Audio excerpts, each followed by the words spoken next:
How many times do you realize, but only after a situation has occurred, that you failed to receive all of the information you needed to make a good decision?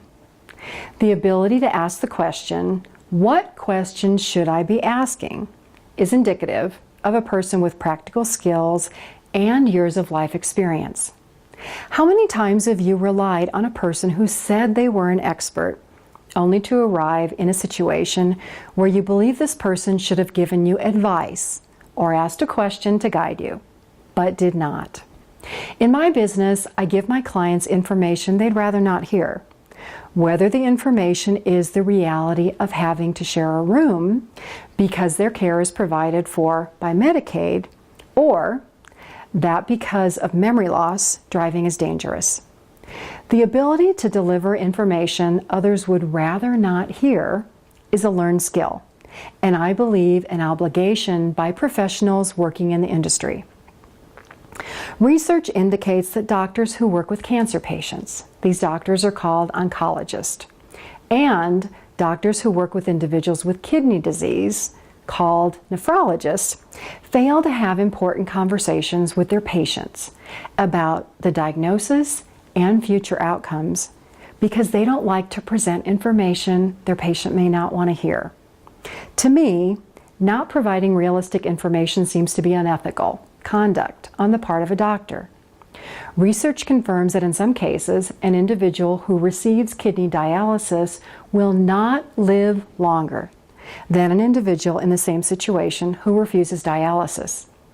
Nephrologists fail to explain the process of dialysis so much that many individuals receiving dialysis tell me that they would have never started if they knew the process was going to be like this.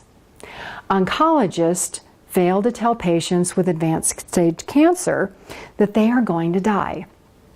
Instead, they offer clinical trials and experimental drugs that offer hope but no quality of life because they'd rather not have a discussion about preparing for end of life.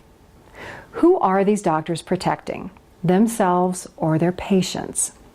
As an advocate, I believe it's my responsibility to provide unpleasant news.